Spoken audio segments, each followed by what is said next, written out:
날마다 쓰는 나의 신앙일기 TV 데일리 큐티 나무향기입니다. 오늘은 12월 27일 화요일입니다.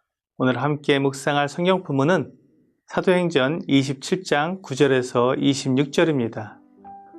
여러 날이 걸려 금식하는 절기가 이미 지났으므로 항해하기가 위태한지라 바울이 그들을 권하여 말하되 여러분이여 내가 보니 이번 항해가 하물과 배만 아니라 우리 생명에도 타격과 많은 손해를 끼치리라 하되 백부장이 선장과 선주의 말을 바울의 말보다 더 믿더라.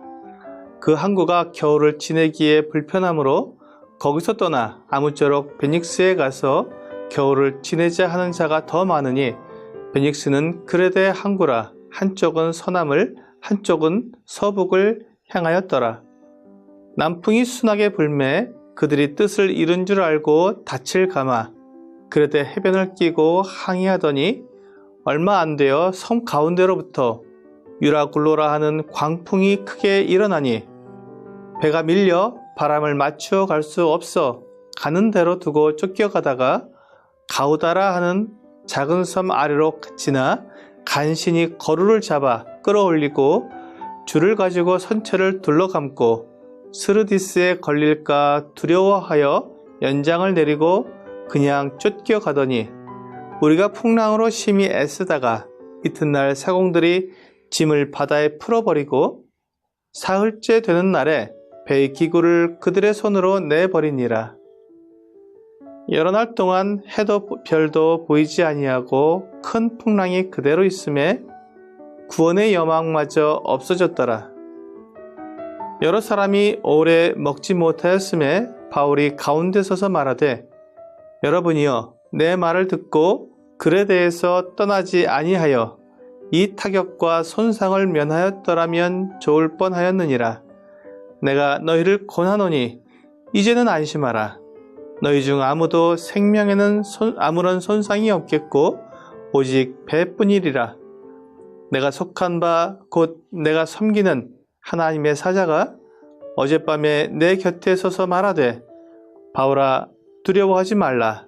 내가 가이사 앞에 서야 하겠고 또 하나님께서 너와 함께 항해하는 자들 다 네게 주셨다 하였으니 그러므로 여러분이여 안심하라.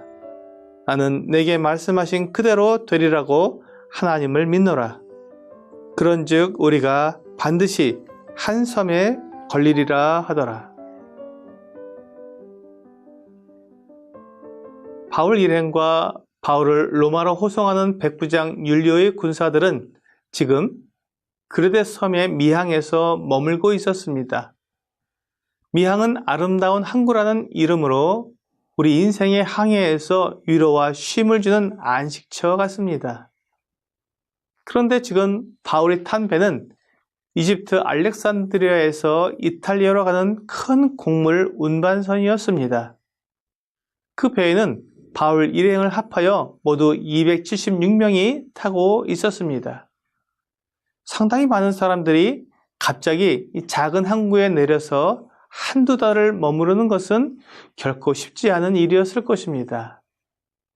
이 구절에서 언급된 금식하는 절기는 태양력으로 9, 10월에 있는 대속죄를 말하며 이 시기의 지중해는 매우 불안정한 일기로 해양 조난사고가 많이 일어납니다. 그래서 날씨가 안정되려면 11월까지 기다려야 했습니다. 백부장은 좁은 항구에서 어렵게 지내면서 여러 가지 민원을 듣는 것이 힘들었을 것입니다. 그리고 그 배의 선장은 곡물을 운반했기 때문에 조금이라도 일찍 이탈리아에 도달하게 되면 더 좋은 조건으로 돈을 벌 수 있었기 때문에 빨리 항해를 하고 싶어 했습니다. 하지만 바울은 그 시기에는 항해하는 것이 위험했기 때문에 어려워도 미항에서 지내고 날씨가 좋아지면 항해하자고 했습니다. 그러나 백부장은 바울의 말보다 선장의 말을 믿고 항해를 하기로 결정했습니다. 곡물 운반선은 로마 정부의 소유였기 때문에 로마 군대의 백부장이 그 배를 지휘할 권한이 있었습니다.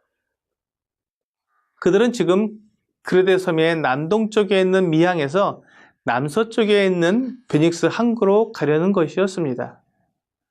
마침 남풍이 불자 안전하게 크레데 해안을 따라 항해할 수 있다고 생각하여 출항했지만 얼마 지나지 않아 섬 가운데서 유라굴로라는 광풍이 불어 배를 덮쳤습니다. 그래서 배는 남쪽으로 수직으로 밀려 내려와서 가우다라는 섬을 지나게 되었습니다. 그곳에서 겨우 방향을 잡아 다시 서쪽으로 가야 하는데 가우다 섬은 지중해 남쪽으로 아프리카 북부 연안에 가까운 곳이며 그곳에는 스르디스라는 모래톱이 많아서 많은 배가 침몰한 곳입니다. 그래서 어쩔 수 없이 광풍에 배를 맡기고 가면서 배를 가볍게 하려고 배의 기구들을 바다에 버렸습니다. 이제 그들은 아무런 소망이 없었습니다. 배가 광풍에 밀려갔기 때문에 조정할 수 없어서 배가 침몰하지 않도록만 최선을 다해 노력하고 있었을 뿐이었습니다. 그렇게 모든 희망을 버리고 두려움에 떠는 사람들 앞에 바울이 섰습니다.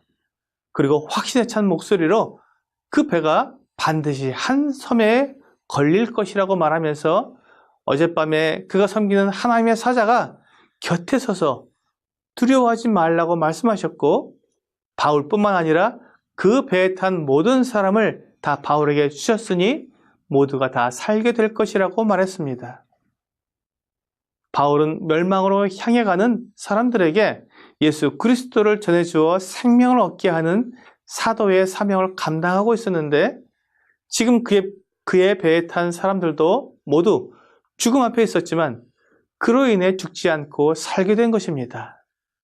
하나님은 바울을 살리실 뿐 아니라 그를 통해 그 배에 탄 모든 사람들도 살려주시는 것입니다. 오늘의 적용 질문을 보겠습니다. 나는 하나님의 말씀보다 내 경험이나 전문가들의 의견을 더 중요하게 여기지 않습니까? 내 생각에는 하나님 말씀보다 다른 사람들의 말이 더 나은 것 같을 수 있습니다. 하지만 그렇게 전문가의 말을 따른 바울의 일행은 죽음을 앞두게 되었지만 하나님의 말씀을 따른 바울은 생명에 지장이 없을 것이라는 하나님의 확실한 약속을 받게 되었습니다. 예수님을 믿으라는 하나님의 말씀보다는 적당히 교회도 다니고 이 세상에서 누릴 것도 누리며 살면 된다고 말하는 많은 사람들의 말을 더 따르게 되면 반드시 망하게 될 것입니다. 오늘 하나님의 말씀과 다른 그런 소위 전문가들의 말을 거절하고 하나님의 말씀을 온전히 믿음으로 생명을 얻는 여러분과 제가 되기를 주 예수님의 이름으로 기도합니다.